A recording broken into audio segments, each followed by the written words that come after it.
आज हम अरुणाचल प्रदेश के तमाम जनता के लिए राजनीति से जुड़ी हुई एक बहुत बड़ा न्यूज़ चला रहे हैं और मैं उम्मीद करता हूं ये न्यूज़ जो है आप सभी को बहुत पसंद आने वाले हैं। आज हम न INC अर्थात इंडियन नेशनल कांग्रेस के ऊपर बात करने वाले हैं, न आज हम peoples party of Arunachal Pradesh के बारे में बात करने वाले हैं, न हम JDU अर्थात जनता दल यूनाइटेड के ऊपर बात करने वाले हैं, न आज हम नेशनल पीपल्स पार्टी अर्थात NPP के ऊपर बात करने वाले हैं। क्योंकि अरुणाचल प्रदेश को न INC अर्थात इंडियन नेशनल कांग्रेस सरकार चला रहा है, ना PPA अर्थात peoples party of Arunachal Pradesh जो है सरकार चला रहा है, ना JDU अर्थात जनता दल यूनाइटेड जो है अरुणाचल प्रदेश में सरकार चला रहा है, ना कि नेशनल पीपल्स पार्टी अर्थात NPP अरुणाचल प्रदेश में सरकार चला रहा है। अरुणाचल में सरकार चला रहा है तो केवल भाजपा अर्थात BJP। जैसे कि अभी आप स्क्रीन देख रहे होंगे, इसमें हम ये बताने के लिए कोशिश कर रहे हैं और ये स्क्रीन आप देख रहे होंगे, ये स्क्रीन दरअसल जो है जो आप स्क्रीन में देख रहे हैं 2019 के इलेक्शन में भाजपा ने अपना चुनावी घोषणा पत्र में ये फोटो को दिया था, जिसमें आज के वक्त जो है हमारे भारत के जो है प्रधानमंत्री नरेंद्र मोदी जी हैं और अमित शाह जी जो कि देश के जो है गृह मंत्री हैं, और आप देखेंगे यहाँ पर जो है किरण रिजिजू है जो कि यूनियन मिनिस्टर है, साथ ही साथ पेमा खांडू है जो कि अरुणाचल प्रदेश के मुख्यमंत्री हैं, उसके साथ ही तापिर गांव आप देख सकते हैं लोकसभा के MP हैं, तामे पासंग जो कि अभी के समय में IMC अर्थात ईटानगर म्युनिसिपल कॉरपोरेशन के मेयर हैं। चुनाव के दौरान इनके फोटो के साथ ही जो BJP का जो है घोषणा पत्र जो है जारी किया गया था। घोषणा पत्र दरअसल क्या होता है, कोई भी राजनीति पार्टी का, कोई भी पॉलिटिकल पार्टी का जो है उसमें जो है मैनिफेस्टो होता है। उस मैनिफेस्टो में जो है ये लिखा होता है कि अगर आप सरकार में आते हैं तो अरुणाचल के विकास के लिए क्या क्या काम करने वाले हैं, अरुणाचल के युवाओं के विकास के लिए क्या क्या काम करने वाले हैं, करप्शन को किस प्रकार से खत्म किया जाएगा, लॉ एंड ऑर्डर को किस प्रकार से मेंटेन किया जाएगा, नारी के लिए क्या काम किया जाएगा, फार्मर्स के लिए क्या काम करेंगे, अरुणाचल के टूरिज्म को लेकर के क्या काम करेंगे, हाईवे को लेकर के क्या काम करेंगे, हेल्थ को लेकर क्या काम करेंगे, एजुकेशन को लेकर के क्या काम करने वाले हैं। इन तमाम चीजों को जो है समेट कर जो है एक चुनाव घोषणा पत्र जो है तैयार किया जाता है। उस घोषणा पत्र में ही सारा चीज लिखा होता है और अरुणाचल प्रदेश में ऐसे बहुत सारे जो जनता है, जो वोटर्स है, वो जो है उस मैनिफेस्टो को जो है देख करके जो है ऐसे बहुत सारे नेता को जो है वोट करता है। उनका ये उम्मीद होता है कि जो मैनिफेस्टो जो पार्टी जारी करता है उस पार्टी के मैनिफेस्टो अगर अच्छा लगा तो वो जो है उसके नेता को चुनते हैं। लेकिन अरुणाचल में उल्टा है, अरुणाचल में मैनिफेस्टो तो जारी करता है लेकिन इलेक्शन के बाद जब 5 साल सरकार चलाने का जब बात आता है उस समय जो है नेता जो है गलत दिशा पर चला जाता है।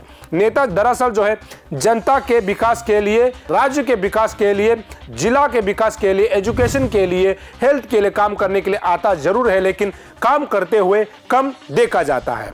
आज इस बात को जो है आप सभी तक पहुंचाना बहुत जरूरी है कि 2019 इलेक्शन में जो है भाजपा ने अपने घोषणा पत्र में, चुनावी घोषणा पत्र में कौन कौन से बात को लेकर के जनता के सामने आए थे और जनता ने 2019 को किस प्रकार से बहुमत से भाजपा को जो है चुना था। और भाजपा अभी जो है कम से कम पिछले 7 साल यानी 7 ईयर से जो है अरुणाचल प्रदेश में सरकार चला रहे हैं।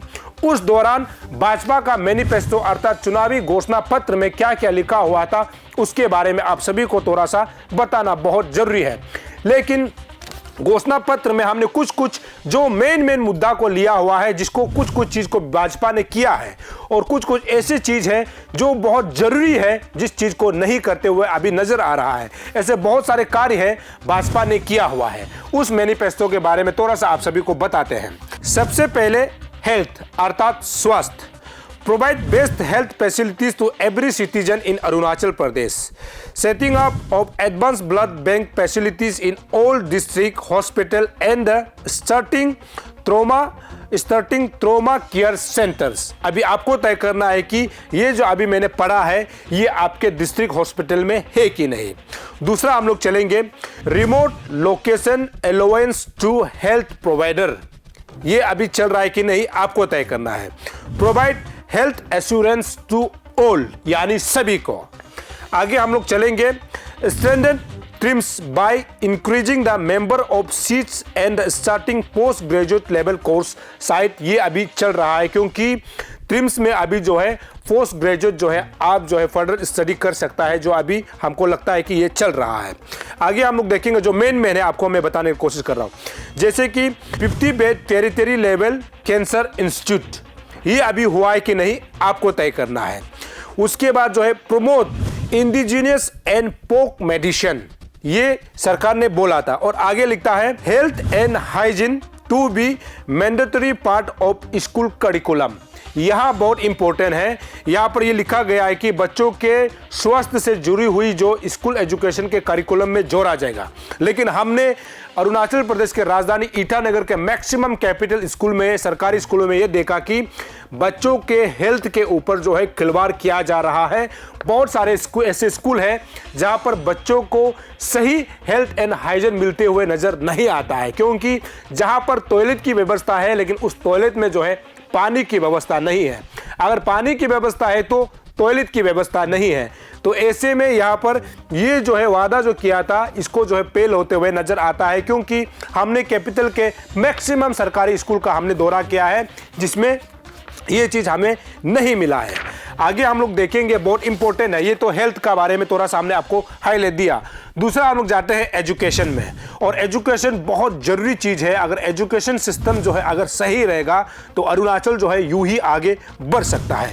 इसमें भी हमने कुछ पॉइंट्स को लिया है, क्योंकि एजुकेशन आप लोग जानते हैं मैं लगातार जो है एजुकेशन के बारे, खासकर सरकारी स्कूल के बारे में मैं लगातार न्यूज़ कवरेज कर रहा हूं, जो कि सरकार ने 2019 के इलेक्शन में अपना घोषणा पत्र में लिखा था, उसमें से कुछ चीज को हमने लिया हुआ है। और कैपिटल के एजुकेशन के बारे में हालत क्या है आप सभी को पता है। और आपने ये भी देखा है कि 2021 जो है ईयर ऑफ द एजुकेशन था, जिसमें 1000 करोड़ पैसा जो है एजुकेशन सेक्टर में आवंटन किया गया था, लेकिन उसका कहाँ खर्च हुआ और कैसे स्कूल को मॉडर्नाइज किया ये पता नहीं चल पाता है। आगे आप सुनिए, स्कूल यानी एजुकेशन में यहाँ पे कुछ मेन पॉइंट को मैं ले रहा हूँ, आपको समझना होगा।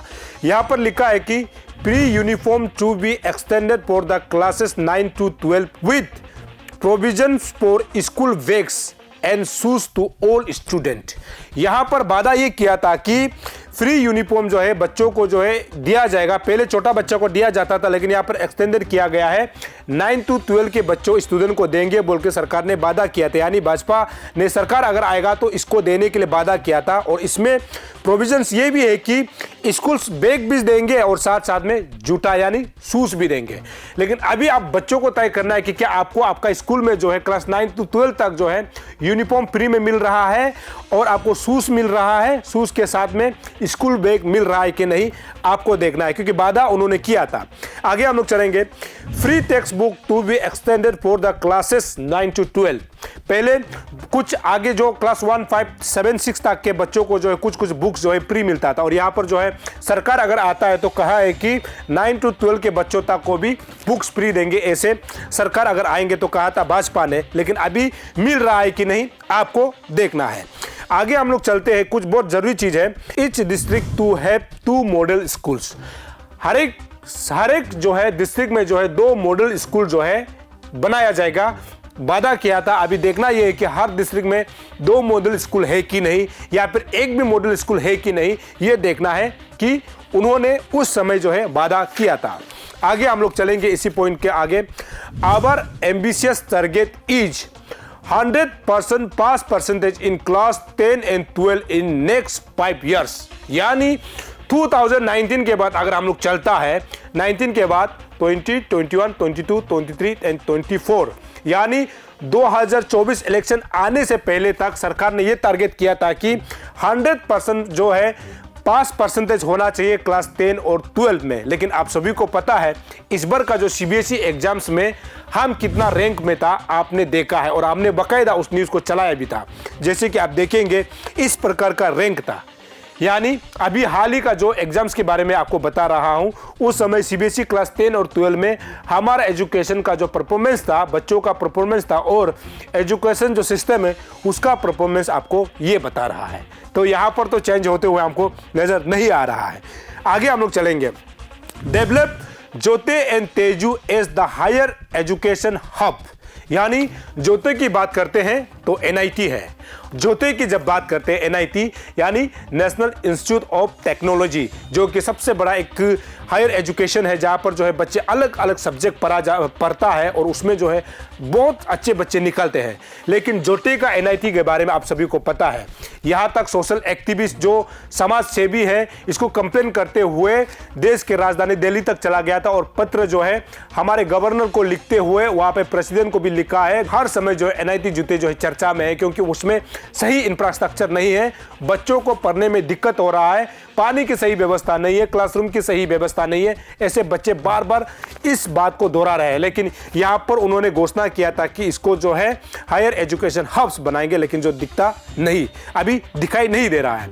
Stipends of students, scholarships, salary of teachers will be paid on direct benefit transfer more directly into the bank account। चलिए, ये हम लोग मान के चल सकता है कि टीचर्स को जितना भी अभी सरकारी जो टीचर है उसको डायरेक्ट जो है उनका सैलरी जो है बैंक अकाउंट में आ जाता है। लेकिन आप हमेशा ये सुनते हैं कि अरुणाचल प्रदेश में आए दिन जब बच्चों का जो है स्टाइपेंड की जब बात करते हैं ना, तो स्टाइपेंड या फिर लेट रिलीज होता है या फिर किसी को नहीं मिलता। हमेशा बच्चों का ये शिकायत होता है, लेकिन यहाँ पर भी सरकार जो है वादा किया वाला जो है अभी तक इसको फुलफिल करते हुए नजर नहीं आता है। हाँ, हमने शुरू में कहा कि टीचर का हो सकता है कि जो टीचर को जो बच्चों को पढ़ाते हैं उन तमाम टीचर का जो है सैलरी जो है समय पर जो है बैंक खाता में आता होगा, लेकिन स्टाइपेंड का विवाद जो है अभी तक सुलझते हुए नजर नहीं आ रहा है।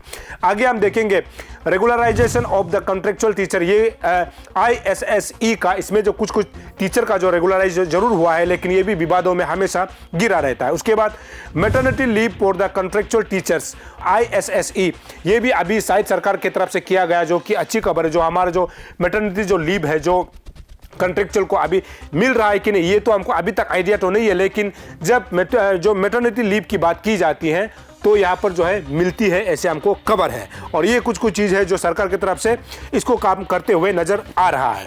आगे हम लोग चलेंगे जो है हायर एजुकेशन में हम लोग चलते हैं। हायर एजुकेशन में भी बात वही है। अगर हम लोग देखेंगे तो यहाँ पर जो है ऐसे लिखा हुआ है कि बच्चों को जो है जो यहाँ से क्लास 12 पास करने के बाद जो भी बच्चे बाहर ग्रेजुएशन के लिए बाहर जाएंगे उसको जो है सरकार के तरफ से जो है लोन दिया जाएगा, ऐसे लिखा हुआ है। The loan will be cover both tuition fees और द लिविंग एक्सपेंसेस।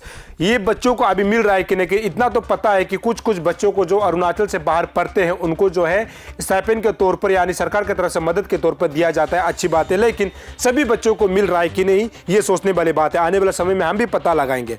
ये ऐसे कुछ जो बाधा है, जो बाधा कुछ जो है होता हुआ नजर आता है, लेकिन मैक्सिमम जो बर्निंग इशूज है जो उन्होंने वादा किया था कि इलेक्शन में अगर आता है इस पर काम करेंगे, उसको होता हुआ नजर नहीं आता है। अभी हम लोग आगे चलेंगे। गवर्नमेंट फॉर आवर यूथ्स, यानी सरकार अगर आएंगे तो उन्होंने युवाओं के लिए क्या टारगेट किया था, युवाओं के लिए क्या सोच रखा था उस समय यानी 2019 के इलेक्शन के दौरान, उसमें से कुछ बात आपको बता दूं। New startup and skill Arunachal policy to the introduce in state, यहाँ पर सरकार की तरफ से ये एक अच्छा बहुत बड़ा एक कदम था कि हमारे बच्चों को जो है स्टार्टअप जो स्किल अरुणाचल पॉलिसी बोल करके एक शुरू किया गया है जो अभी चलता है।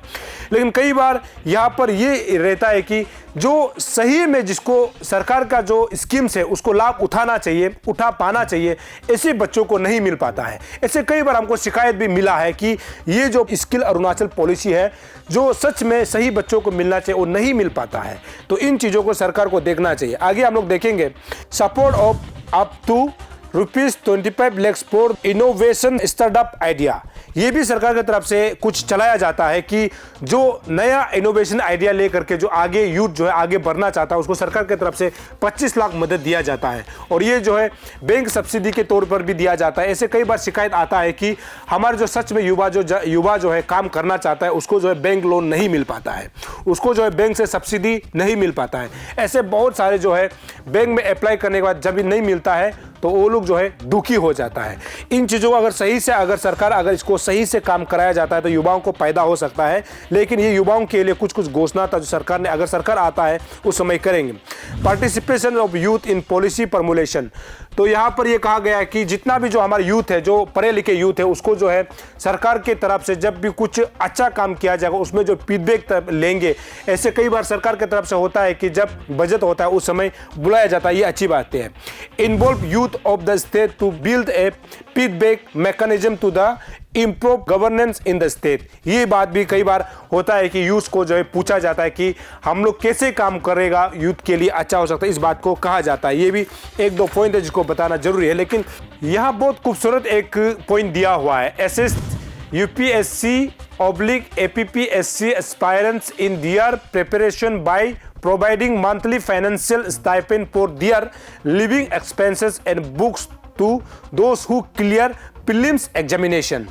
जो यूपीएससी और एपीपीएससी में जो प्रीलिम्स एग्जाम में जो क्लियर करेगा उनको जो है फाइनेंशियल हेल्प यानी मदद दिया जाएगा, उनका लिविंग एक्सपेंसेस और जो है मंथली बेसिस में दिया जाएगा। ऐसे सरकार का अगर सरकार आता है तो ये करेंगे बोला था। लेकिन आप सभी को पता है कि अरुणाचल प्रदेश का अभी का सबसे बर्निंग इशू यही है कि एपीपीएससी फियास्को को आप लोग जानते हैं। तो सरकार इन चीज़ों को अभी तक हल नहीं कर पाया और हमको नहीं लगता है कि यदि ये जो है अपॉर्चुनिटी जो है ये सरकार का जो वादा किया था इसको अगर किसी भी यूपीएससी जो एस्पायरेंट है या फिर एपीपीएससी जो एस्पायरेंट है अगर उसको ये लाभ उठा पा रहा है तो अच्छा बात है। लेकिन सरकार ने ये वादा किया था कि सरकार आएंगे तो इस चीज़ का काम करेंगे, ऐसे कहा था।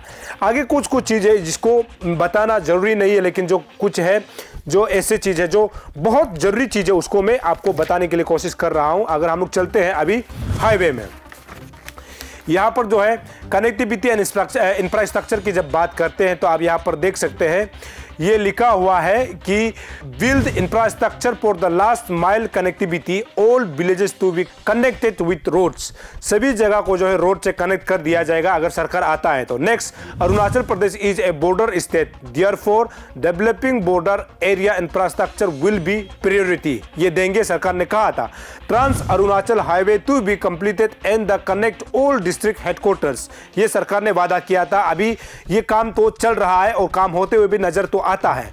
अगर छोटा पॉइंट जाएंगे, east west industrial corridor road project to connect all the foothill industry potential areas. Fifth, tender process for the frontier highway project has been approved and step will be taken to complete it.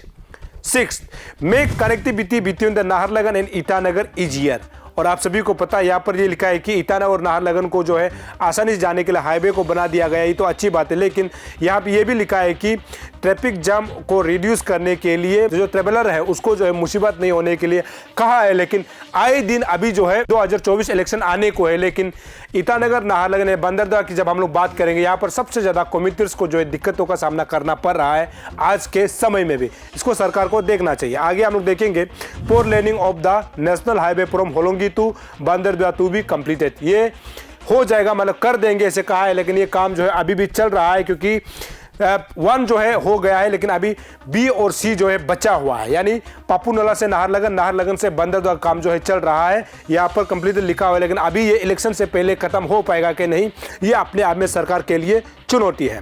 उसके बाद जो है Sela tunnel to be completed. Sela tunnel तो आप सभी लोग जानते हैं, जब हम लोग तवांग की ओर जाते हैं तो सेला पास में एक टनल बन रहा है, हमने भी देखा है। लेकिन ये जो है इलेक्शन से पहले कंप्लीट हो पाएगा कि नहीं, ये भी सरकार के लिए चुनौती है। आगे हम लोग चलेंगे एयरवे की हम लोग बात करेंगे। आप सभी को पता है सरकार की तरफ से ग्रीनफील्ड एयरपोर्ट होलोंगी यहाँ पर लिखा हुआ है, लेकिन आज के समय में उसको जो है दोनी पोलो ग्रीनफील्ड एयरपोर्ट ईटानगर के नाम से जाने जाते हैं, जो कि अभी ऑपरेशनल ऑलरेडी काम चल रहा है। मतलब अभी यहाँ से जो पैसेंजर को जो है यहाँ से दिल्ली की ओर ले जाता है, ये काम जो है अभी सक्सेस हो चुका है।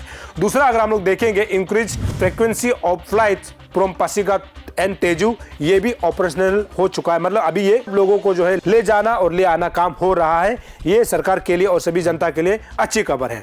आगे हम लोग रेलवे की बात करेंगे। रेलवे तो आप सभी को पता है आ चुका है। Expansion of exciting railway network in the state ये चलिए हो रहा है। Rajdhani services from Naharlagun to Delhi ये हो रहा है। Increasing the frequency of the Shatabdi Express तो अभी चल रहा है। ये भी चलिए अच्छा बात है, सरकार की तरफ से ये हुआ है। अभी हम लोग चलेंगे वाटरवे के बारे में तो हमको अभी शायद हमको इतना पता नहीं है, लेकिन हम लोग आगे चलेंगे तो आई लिखा हुआ, आई यानी इंटरनेट की बात कर रहा है। यहाँ पर ये लिखा हुआ कि availability of the phone network all area of the Arunachal Pradesh, पहला नंबर लिखा हुआ है। अभी लगभग सरकार की तरफ से ये भी कोशिश की जा रही है कि अरुणाचल के अलग अलग जो हिस्सों में जो है गाँव में जो है नेटवर्क कनेक्टिविटी को तेजी से काम किया जा रहा है। लेकिन अभी तक नेटवर्क कहाँ पर सही से चल रहा है, 2G चल रहा है, 3G चल रहा है, 4G या फिर 5G चल रहा है, इस बात का अभी भी सवाल के घेरे में है। दूसरा अगर हम लोग चलेंगे provide internet connectivity up to each panchayat level, ये कहा है, लेकिन अभी तक लगभग सभी जगह में तो नहीं पहुंच पाया। ऐसे भी आज भी जगह है जहां पर इलेक्ट्रिक भी सही नहीं है और जहां पर टेलीफोन की सुविधा भी नहीं है, ना इंटरनेट की सेवाएं हैं। तो इन चीज़ों ये भी सरकार के लिए चुनौती है। अगला हम लोग देखेंगे स्मार्ट सिटी।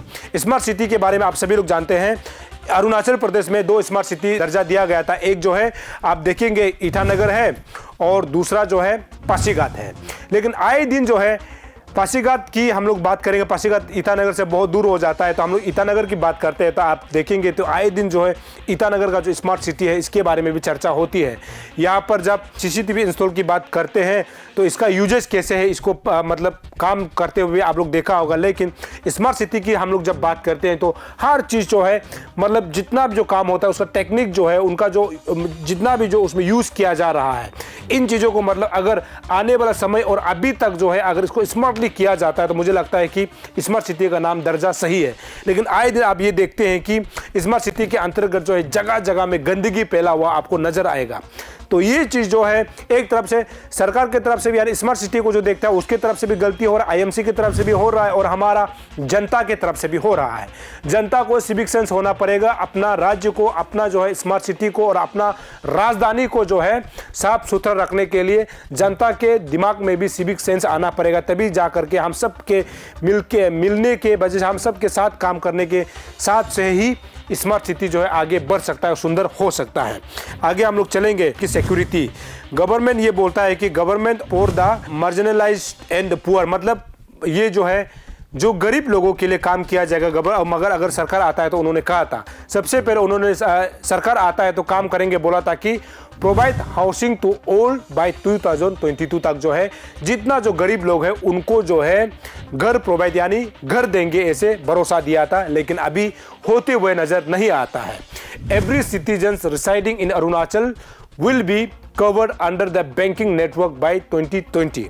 ये अभी शायद कुछ जगह में अभी तक नहीं हो पाया है। Create social security net for the elderly widows and our differently abled population. ये कई बार ऐसे होता है कि जो विडोज की हम लोग पेंशन की बात करते हैं लेकिन उसके सिक्योरिटी की बात करते हैं और उनके जितना भी जो सरकार की तरफ जो स्कीम्स मिलना चाहिए इसकी बात करते हैं, तो कई बार विडोज और हमारा जो है जो डिफरेंटली जो एबल के तरफ से ऐसे बहुत सारे सरकार को सवाल किया जाता है कि उनका पेंशन जो सरकार की तरफ से जो योजना मिलना चाहिए वो जो है समय पर क्यों नहीं दिया जाता है। ऐसे आवाज़ भी आप लोग बराबर सुनते हैं। तो ये भी सरकार के लिए चुनौती है आने वाला समय में कि इलेक्शन से पहले इस प्रकार का जो काम को पूरा कर पाएगा कि नहीं। अगला create social security for the unorganised labour लोगों को जो है उनको जो है अवेयरनेस देने की बात कर रहे हैं। उसके बाद सिक्योरिटी प्रोवाइड करने की बात कही गई थी, लेकिन अभी भी जो है ऐसे बहुत सारे लेबर है जो अपना मुसीबत के साथ जो है जिंदगी जी रहा है। आगे सरकार आपके द्वार scheme will be continued and government sponsor customer service point will be created in each village across the state। ये आप सभी को पता है कि सरकार आपके द्वार जो है जगह जगह में चलता है, हर डिस्ट्रिक्ट में चलता है। उससे गांव के लोगों को फ़ायदा होता है, अपना जो भी कागज़ बनवाना होता है एक दिन में हो जाता है। ऐसे खबर आप लोग सुनते हैं। ये सरकार की तरफ से पहल है जो कि अभी तक चल रहा है। आगे हम लोग चलेंगे जो यहाँ पर अगला हम लोग आखिरी अगर हम लोग बात करेंगे यहाँ पर आप देख सकते हैं ये बहुत ज़रूरी है। Making Arunachal crime and corruption free. सरकार अगर आते हैं, भाजपा सरकार अगर आते हैं तो सबसे बड़ा कदम उठाने के लिए सरकार ने वादा किया था कि making Arunachal crime and corruption free. इसमें सबसे पहले ये लिखा है कि law and order to be strengthened in the state, modernisation of the police force, our aim will be make Arunachal a drug free state, repeal all old obsolete laws, educating the citizens about the law, zero tolerance for corruption। इस बात पर जो है हमेशा चर्चाएं होती है कि हम सरकार का ये वादा था कि किसी भी प्रकार वो यानी जीरो टॉलरेंस सरकार चलाएंगे, उसके बाद करप्शन को मुक्त करेंगे। और इस पर जो है हमेशा जो है कभी कभी सोशल एक्टिविस्ट, यूथ और उसके बाद जो कभी कभी जो अपोजिशन पार्टी है उसके तरफ से भी सवाल किया जाता है सरकार को कि आपने कहा था कि ये जो है जीरो टॉलरेंस सरकार चलाएंगे और करप्शन फ्री स्टेट को बनाएंगे, लेकिन हमेशा जो है अरुणाचल प्रदेश की सरकार की हम लोग बात करेंगे ये करप्शन के ऊपर ही हमेशा फंसा रहता है। उसके बाद जो है जीरो टॉलरेंस की जब बात करते हैं और अभी कितना केसेस जो है अभी एपीपी एसीपीएस को लेके चल रहा है, जिसमें जो है सरकार को है सही से कदम उठाते हुए नहीं देखता है और हजार लोग जो है आकर के सवाल पर सवाल करते हैं, लेकिन ये काम जो है पूरा होता हुआ नजर नहीं आता है। ऐसे बहुत सारे चुनौती है जो अभी भाजपा सरकार जो अभी मौजूदा चला रहा है उनके लिए भी बहुत बड़ा चुनौती है कि किस प्रकार से आने वाला 2024 में वो जो है जनता के दरवाजा को खटखटा कर जो है अगला 5 साल के लिए जनता से वोट मांगने वाला है, जनता से जो है मदद मांगने वाला है, जनता से अपना कीमती वोट मांगने वाला है। ये देखने वाली बात होगी, क्योंकि यदि उन्होंने अपना जो है घोषणा पत्र 2019 में जारी किया था उसमें जितना भी मुद्दा उन्होंने उठाया था कि उस पर काम करेंगे, अगर उस पर सही चला तो हो सकता है कि जनता पसंद करके आने वाला समय में भी भाजपा को फिर से वापस लाए। यदि ऐसा नहीं होगा तो आने वाला समय में अपोजिशन पार्टी के लिए भी बहुत तकलीफ होने वाला है कि वो किस मुद्दा को लेकर के, किस घोषणा पत्र को लेकर के जो है जनता के सामने जाने वाले हैं, युवाओं के सामने जाने वाला है। और मौजूदा सरकार के लिए भी बहुत बड़ा चुनौती है कि वो किस मुद्दा को लेकर के जो है आने वाला इलेक्शन यानी 2024 को जो है वोट मांगने वाला है। हमने ये कोशिश किया है कि हमने शुरू में कहा था कि हो सकता है कि यहाँ पर कुछ पॉइंट्स छूट जाए। हमारा मकसद ये बिल्कुल नहीं है कि यहाँ पे जो है जितना भी जो घोषणा पत्र जारी किया था उसमें कुछ कुछ पॉइंट्स को हमने छोड़ा है, क्योंकि जो जरूरी पॉइंट्स था उनको आप तक हमने पहुँचाने के लिए कोशिश किया है। हम लगातार ऐसे ही खबर आप तक पहुँचाने के लिए कोशिश करते रहेंगे, लेकिन सवाल आपको छोड़ देता हूं कि और निर्णय आपको करना है कि इसमें से अभी जितना हमने मुद्दा पर हमने बात किया, पॉइंट्स पर बात किया, उसमें से सरकार ने किस किस मुद्दा किस किस पॉइंट को जो है फुलफिल किया आप जान सकते हैं। और आपने देखा होगा कि कहाँ सरकार काम कर रहा है, नहीं कर रहा है, खासकर एजुकेशन और हेल्थ सेक्टर में, कि आपके लिए कौन कौन सी योजना है जो सरकार की तरफ से लाभ उठाया जा रहा है, आप तक जो है लाभ पहुंच रहा है, ये आपको तय करना है। दर्शकों, हम लगातार ऐसे खबर आप तक लाने के लिए कोशिश करते रहेंगे। आप देखते रहे अरुण भूमि। तब तक के लिए मुझे इजाजत दीजिए। नमस्कार।